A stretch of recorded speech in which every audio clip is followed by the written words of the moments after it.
వారసుల ఆగమనం కోసం ఆరాటం, కాలం కలిసి రాకే పోరాటం అన్నట్లుగా తయారైందా నాయకుల పరిస్థితి. దశాబ్దాలుగా ఏలుతున్న ఆ నేతలకు తమ వారసులను పరిచయం చేయడానికి సరైన సమయమే కుదరడం లేదట. టైం కుదిరినా కాలం కలిసి రావడం లేదట. ఆ ముహూర్తం ఎప్పుడని కళ్ళు కాయలు కాచేలా ఎదురు చూస్తున్నారట ఆ నాయకుల అనుచరులు. ఇంతకీ ఎవరా నేతలు, ఎవరా వారసులు?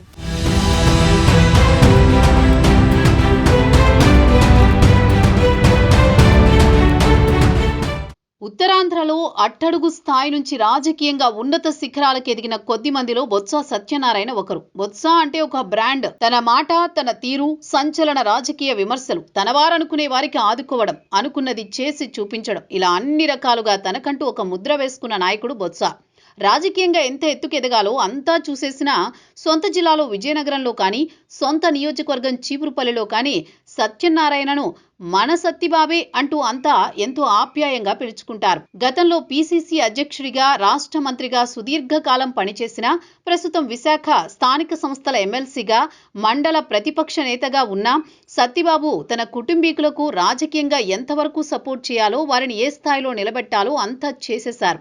ఇందులో ముందు వరుసలో ఆయన సతీమణి మాజీ ఎంపీ బొత్స ఝాన్సీ, సోదరుడు మాజీ MLA Appala Narasayya, Vizianagaram ZP chairman గా ఉన్న మేనలుడు చిన్న శ్రీను, మరో సమీప బంధువు నెల్లిమర్ల మాజీ ఎమ్మెల్యే బడ్డుకొండ అప్పలనాయుడు, వీరంతా బొత్స సత్యనారాయణ నాటిన మొక్కలే అన్నది అందరికీ తెలిసిన విషయమే. ఇంతవరకు బాగానే ఉన్న బొత్సకు అసలైన రాజకీయ వారసుడు ఎవరు అనేది ప్రస్తుతం చర్చనీయాంశంగా మారింది.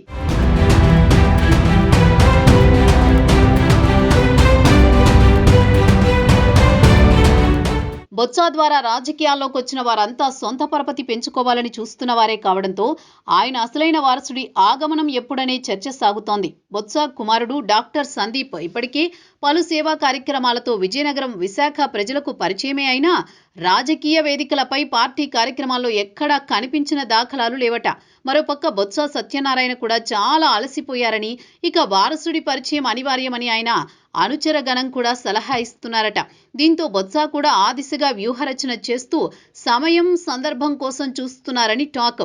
ఇంతకాలం ఆదరించిన చీపురుపల్లి నుంచి బొత్స కుమారుడు సందీప్ అరంగేట్రం ఉంటుందని గత ఎన్నికల్లో ప్రచారం జరిగినా అప్పటి పరిస్థితులు, సమీకరణాలు, కుటుంబంలో భిన్న అభిప్రాయాలతోనే సందీప్ ఎంట్రీ వాయిదా పడిందని అంటున్నారు. ఎత్తులు వేయడం, తాను అనుకున్నది సాధించడంలో బొత్స రాజకీయ చతురతకు తిరుగులేదన్నది ఉత్తరాంధ్ర ప్రజల అభిప్రాయం.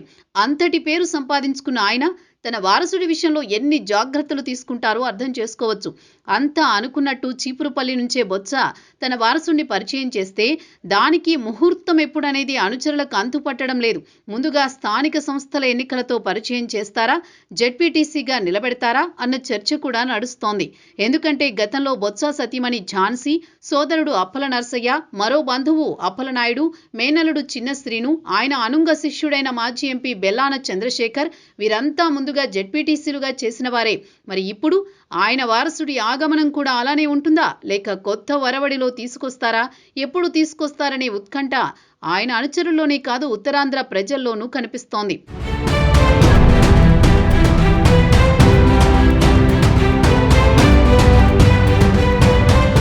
ప్రస్తుతం బొత్స సత్యనారాయణ విజయనగరం కన్నా కూడా ఎక్కువగా విశాఖపై దృష్టి కేంద్రీకరించారు. విజయనగరంలో అడపాదడపా పర్యటించడంతో ఆయన తన వారికి దూరమవుతున్నారన్న భావన కలుగుతోందట.